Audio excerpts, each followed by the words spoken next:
ഞങ്ങൾ ഗ്രേവി നൽകാറ് ഉപഭോക്താവിന്റെ ന്യായമായ ഒരു അവകാശം. ഡ്രൈ ആയിട്ടുള്ള ഭക്ഷണം കഴിക്കാൻ വേറെ മാർഗമില്ല. അപ്പൊ അങ്ങനെ ഈ വിധി വന്നപ്പോൾ ഇതിന് നിയമപരമായ സാധുതയില്ലെന്ന് പറഞ്ഞു കോടതി ആ കേസ് തള്ളി.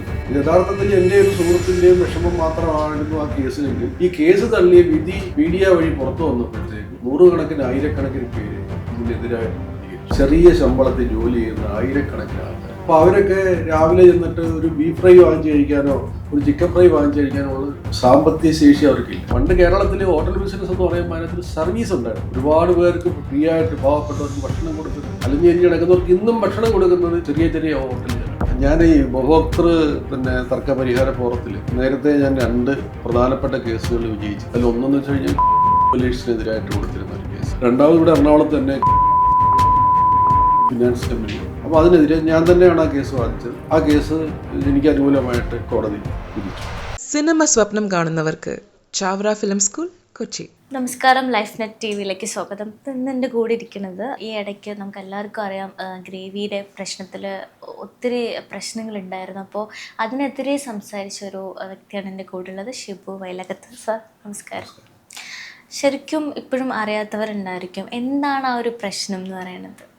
ഇത് എന്ന് വെച്ചാൽ ഞാനും എൻ്റെ ഒരു സുഹൃത്തും കൂടി ഇവിടെ കോലഞ്ചേരി 10-ാം മൈൽ അടുത്തുള്ളൊരു ഹോട്ടൽ. അപ്പോൾ ആ ഹോട്ടലിൽ ചെന്ന് പൊറോട്ടയും ബീഫ് ഫ്രൈയും വാങ്ങിച്ചു. ഞങ്ങൾക്ക് 2 പേർക്ക് ഇഷ്ടപ്പെട്ട ആഹാരമായതുകൊണ്ട് ഞങ്ങൾ ബീഫ് ഫ്രൈയും പൊറോട്ടയും വാങ്ങിച്ച് ഓർഡർ ചെയ്തു കൊണ്ടുപോകും. അപ്പോൾ ഇത് രണ്ട് ഡ്രൈ ആയിട്ടുള്ള ഭക്ഷണം. ഞങ്ങൾക്കിത് കഴിക്കാനായിട്ട് ഗ്രേവി വേണം. അപ്പോൾ ഞങ്ങൾ വെയിറ്ററോട് പറഞ്ഞു ഗ്രേവി തരണം. അപ്പോൾ അദ്ദേഹം പറഞ്ഞു ഞങ്ങൾ ഗ്രേവി കൊടുക്കാറില്ല, ഞങ്ങളുടെ പോളിസി അല്ല എന്നാണ്. അപ്പം ഞാൻ അന്നേരം അവിടുന്ന് എഴുന്നേറ്റ് എന്നിട്ട് മാനേജറെ കണ്ടു. ഹോട്ടലിലെ മാനേജറെ കണ്ടിട്ട് ഞാൻ പറഞ്ഞിട്ട് ഇന്ന ഭക്ഷണം വാങ്ങിച്ചു, പക്ഷെ അത് കഴിക്കാനായിട്ട് ഗ്രേവി വേണം. അപ്പോൾ ആ ഗ്രേവി പ്രൊവൈഡ് ചെയ്യുന്നത്. അപ്പോൾ അദ്ദേഹവും പറഞ്ഞു ഗ്രേവി ഞങ്ങൾ നൽകാറില്ല, കാരണം ഗ്രേവി നൽകുന്നത് ഞങ്ങളുടെ ഒരു പോളിസിയാണ്. അപ്പോൾ ഞാൻ പിന്നെ വളരെ പ്രയാസപ്പെട്ട് ഞങ്ങൾ 2 കൂടെ ആ ഭക്ഷണം, ഈ ഡ്രൈ ആയിട്ടുള്ള ഭക്ഷണം കഴിച്ചതിന് ശേഷം വെളിയിലിറങ്ങി. അപ്പോൾ ഇതിൻ്റെ ഓണറുടെ നമ്പർ വാങ്ങിച്ചു. അദ്ദേഹത്തെ ഞാൻ ഫോൺ വിളിച്ച് ചോദിച്ചു, നമ്മൾ സാറേ ഇങ്ങനെ ഒരു സാഹചര്യം ഉണ്ടായി. അപ്പോൾ അദ്ദേഹം പറഞ്ഞു ഞങ്ങൾ ഗ്രേവി കൊടുക്കാറില്ല, ഗ്രേവി പ്രൊവൈഡ് ചെയ്യുന്നത് ഞങ്ങളുടെ പോളിസി അല്ല. അപ്പോൾ ഇതിനിടയിൽ വെയിറ്റർ എന്നോടൊരു കാര്യം പറഞ്ഞു, സാറിന് ഗ്രേവി വേണമെങ്കിൽ ഗ്രേവി ഉള്ളൊരു കറി കൂടി വാങ്ങിക്കാം എന്ന് പറഞ്ഞ് നമ്മൾ ആൾറെഡി ബീഫ് ഫ്രൈ വാങ്ങിച്ചിരിക്കണം. അപ്പോൾ 2 പൊറോട്ട കഴിക്കുന്നതിന് ബീഫ് ഫ്രൈ വാങ്ങിച്ചിട്ടുണ്ട്, ഒരു അഡീഷണൽ കറി കൂടി വാങ്ങിക്കണം ഗ്രേവി വേണമെങ്കിൽ എന്ന് പറഞ്ഞു. അപ്പോൾ നമുക്കത് ഒരു എക്സ്പെൻസ് കൂടുന്ന ഒരു സംഗതിയാണ്, നമ്മളത് സ്വീകരിച്ചില്ല. അപ്പോൾ യഥാർത്ഥത്തിൽ ആ ഹോട്ടലിൻ്റെ പോളിസി എന്ന് പറഞ്ഞു കഴിഞ്ഞാൽ ഈ ഗ്രേവി വേണമെന്നുണ്ടെങ്കിൽ നമ്മൾ ഗ്രേവി നൽകത്തില്ല, ഞങ്ങൾ അഡീഷണലായിട്ട് നമ്മളൊരു കറി വാങ്ങണം, ഇത് കൂടുതൽ ബിസിനസ് നടക്കണം. ഇതാണ് ആ ഹോട്ടൽ ഉദ്ദേശിച്ചിരിക്കുന്നത്. അപ്പോൾ ഞാൻ എന്താ ചെയ്തെന്ന് വെച്ച് കഴിഞ്ഞാൽ അടുത്ത ദിവസം തന്നെ ഈ കുന്നത്തുനാട് സിവിൽ സപ്ലൈസ് ഓഫീസർക്ക് ഒരു പരാതി വന്നു. അപ്പോൾ അദ്ദേഹം വന്നു അന്വേഷണം നടത്തി. അദ്ദേഹവും അവിടുത്തെ ഫുഡ് സേഫ്റ്റി ഓഫീസർ ഒക്കെ കൂടെ വന്നാണ് അവിടെ അന്വേഷണം നടത്തി. അപ്പോൾ അവരോടും ഈ കടയുടമകൾ പറഞ്ഞത് ഞങ്ങൾ ഗ്രേവി നൽകാറില്ല, അത് ഞങ്ങളുടെ പോളിസി അല്ല എന്നാണ്. അപ്പോൾ അതിൻ്റെ റിപ്പോർട്ട് എനിക്ക് അവർ അയച്ചു തന്നിട്ടുണ്ട്. ഞാൻ അതിന് ശേഷമാണ് ഉപഭോക്തൃ തർക്ക പരിഹാര കമ്മീഷനിൽ ഒരു പരാതി സമർപ്പിച്ചത്. അപ്പോൾ അതിനകത്ത് ഞാൻ പറഞ്ഞതാണ്, നമ്മളിപ്പോൾ ഒരു ഹോട്ടലിൽ ചെല്ലുന്നു, 2 ദോശ കഴിക്കും. അപ്പോൾ 2 ദോശ കഴിക്കുമ്പോൾ നമുക്ക് സ്വാഭാവികമായിട്ടും ദോശയുടെ ഒപ്പം സാമ്പാറോ ചമ്മന്തിയോ, ചിലപ്പോൾ സാമ്പാറും ചമ്മന്തിയൊക്കെ തരും. അപ്പോൾ അങ്ങനെ ഈ വിധി വന്നപ്പോൾ ഇതിന് നിയമപരമായ സാധുതയില്ലെന്ന് പറഞ്ഞിട്ടാണ് എൻ്റെ പരാതിക്ക് നിയമപരമായ സാധുതയില്ല എന്ന് പറഞ്ഞിട്ട് കോടതി ആ കേസ് തള്ളി. അപ്പോൾ ആ കേസ് തള്ളിയപ്പോൾ യഥാർത്ഥത്തിൽ എൻ്റെ ഒരു സുഹൃത്തിൻ്റെയും വിഷമം മാത്രമായിരുന്നു ആ കേസിലെങ്കിൽ ഈ കേസ് തള്ളിയ വിധി മീഡിയ വഴി പുറത്തു വന്നപ്പോഴത്തേക്ക് നൂറുകണക്കിന് ആയിരക്കണക്കിന് പേര് ഇതിനെതിരായിട്ട് പ്രതികരിച്ചു. ഇന്നിപ്പോൾ ഇതൊരു സോഷ്യൽ ഇഷ്യൂ ആയിട്ട് വളർന്നു നിൽക്കുകയാണ്.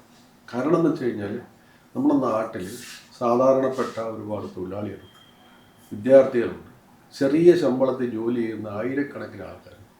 അപ്പോൾ അവരൊക്കെ രാവിലെ ചെന്നിട്ട് ഒരു ബീഫ് ഫ്രൈ വാങ്ങിച്ച് കഴിക്കാനോ ഒരു ചിക്കൻ ഫ്രൈ വാങ്ങിച്ച് കഴിക്കാനോ ഉള്ള ഒരു സാമ്പത്തിക ശേഷി അവർക്കില്ല. വൈകുന്നേരത്തും അങ്ങനെയാണ്. അപ്പോൾ അവർ ഇച്ചിരി ഗ്രേവി കൂട്ടി ഭക്ഷണം കഴിക്കുന്ന ആൾക്കാരാണ്. സാധാരണപ്പെട്ട ചെറിയ ഹോട്ടലുകളെല്ലാം അത് ചെയ്യാറുണ്ട്. അപ്പോൾ അതൊരു ഉപഭോക്താവിൻ്റെ ന്യായമായ ഒരു അവകാശമാണ്, അതാണ് നമ്മൾ പറയുന്നത്.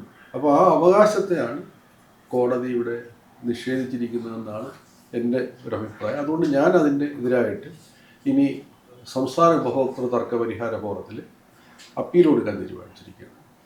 ഇപ്പം ശരിക്കും സാർ പറഞ്ഞു വരുമ്പോൾ ഒരു ആവശ്യം എന്താണ്?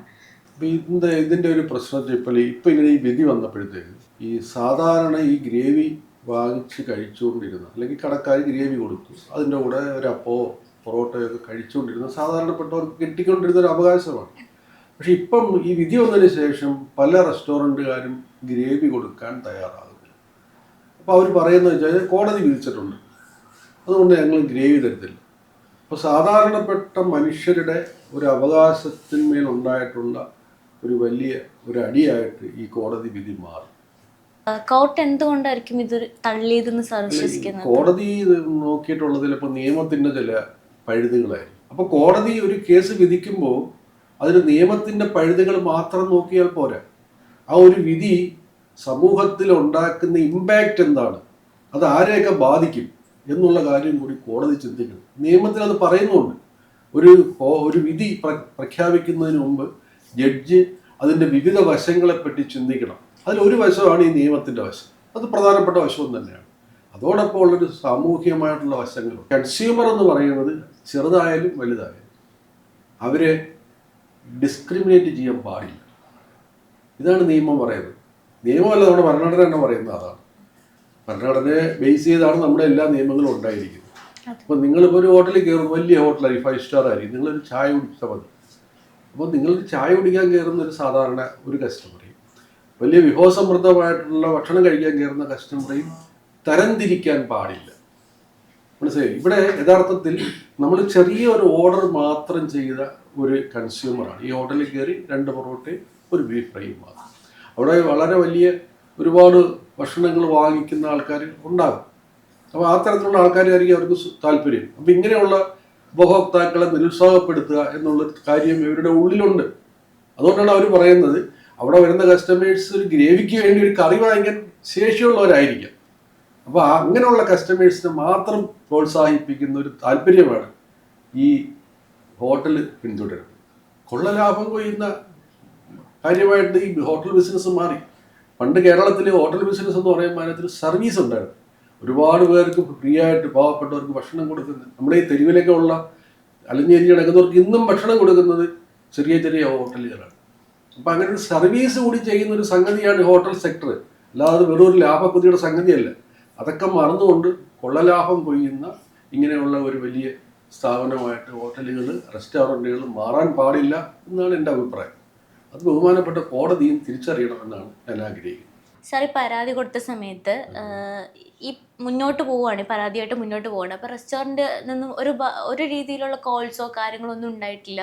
ഇല്ലില്ല, എന്നോട് അവർ സംസാരിക്കാനോ അങ്ങനെ മറ്റ് കാര്യങ്ങൾക്കോ ഒന്നുമില്ല. അവർക്ക് പരാതി കൊടുത്തത് തന്നെ അവർക്കൊരു ആക്ഷേപമായിട്ടാണ് അവർക്ക് ഫീൽ ചെയ്യുന്നതാണ് എനിക്ക് മനസ്സിലായത്. കാരണം ഞാൻ ഈ സപ്ലൈ ഓഫീസർ ഇത് അന്വേഷിക്കാൻ വന്ന സമയത്ത് എന്നെയും വിളിപ്പിച്ചിരുന്നു പരാതിക്കാരനെന്ന രീതിയിൽ.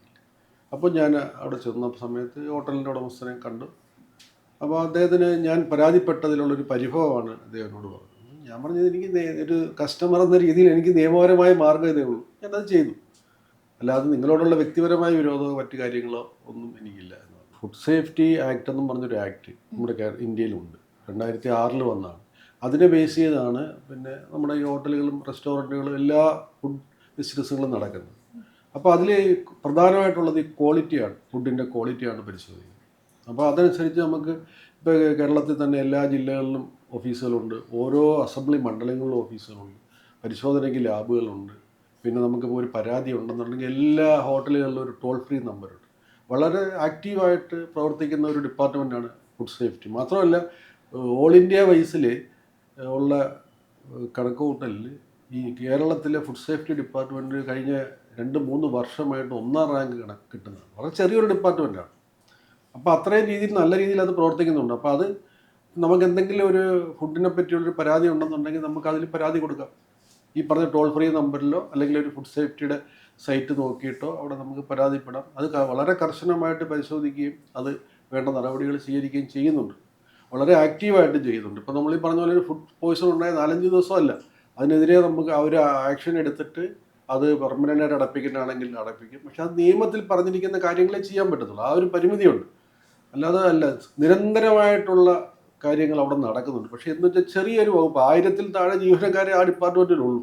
അപ്പോൾ അതിനൊരു പരിമിതിയുണ്ട്. അതിന് വേണ്ട വാഹനങ്ങളോ സൗകര്യങ്ങളോ ഒക്കെ ഇല്ലാത്തതിന് പരിമിതിയുണ്ട്. കുറച്ചും കൂടെ ആക്റ്റീവായിട്ട് ആരോഗ്യവകുപ്പിൻ്റെ അണ്ടറിൽ കുറച്ചുകൂടെ ആക്റ്റീവായിട്ട് പ്രവർത്തിക്കാനാണ്. ഗവൺമെൻറ് കുറേ സഹായങ്ങളൊക്കെ ചെയ്ത് കുറച്ച് പോകുന്നുണ്ടെങ്കിലും കുറച്ചും കൂടെ ആക്റ്റീവായിട്ട് പ്രവർത്തിക്കുന്ന രീതിയിലുള്ള ഒരു മാൻ പവർ ആ ഡിപ്പാർട്ട്മെൻറ്റിൻ്റെ എല്ലാ തരത്തിലും വരണം എന്നാണ് ഞാൻ മനസ്സിലാക്കിയിട്ടുള്ളത്. ഇപ്പം അതുപോലെ തന്നെ ഇപ്പം നമ്മൾ ക്വാളിറ്റിയുടെ കാര്യം പറഞ്ഞിട്ടുണ്ടായിരുന്നു.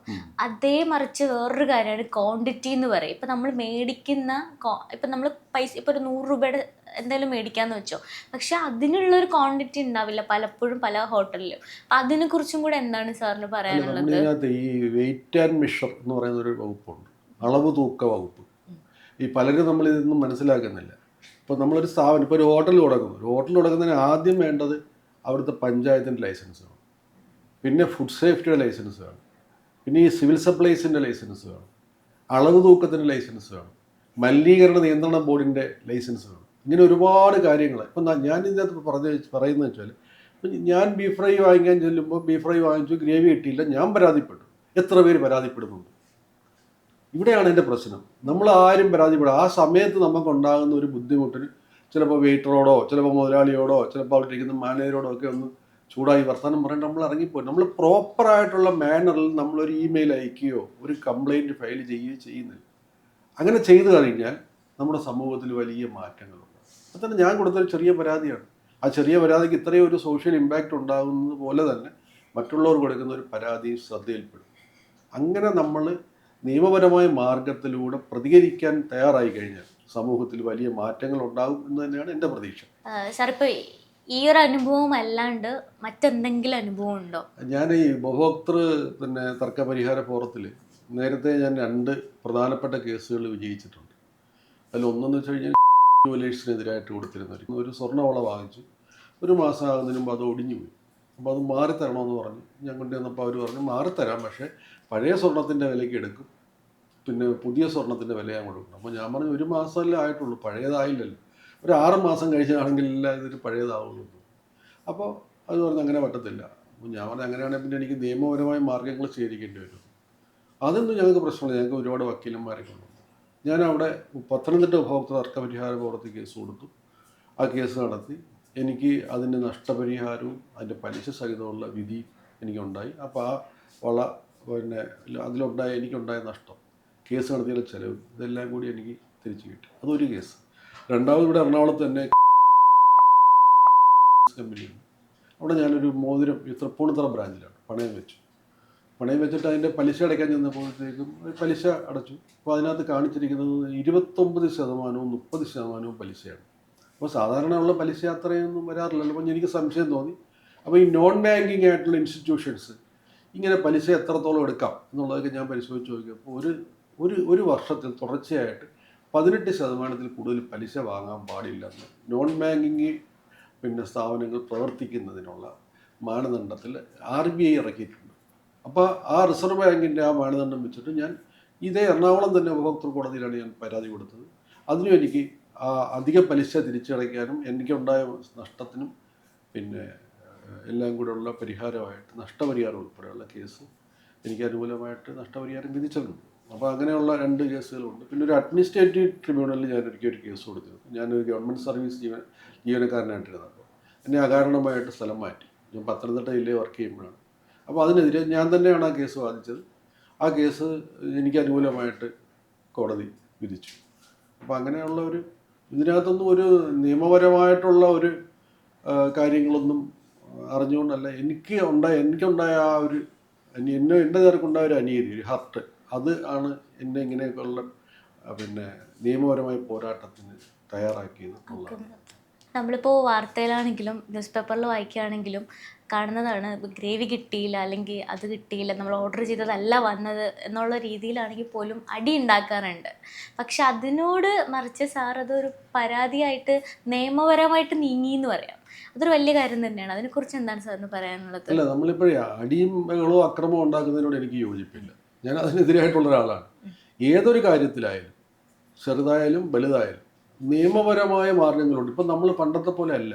അപ്പോൾ നമുക്ക് മൊബൈലിൽ കൂടി തന്നെ ഒരു കംപ്ലൈൻറ്റ് രജിസ്റ്റർ ചെയ്യാം. പക്ഷെ നമ്മൾ അതിന് തയ്യാറാകുന്നില്ല എന്നുള്ളതാണ് നമ്മുടെ സമൂഹത്തിൽ വരുന്നൊരു വലിയ പ്രശ്നം.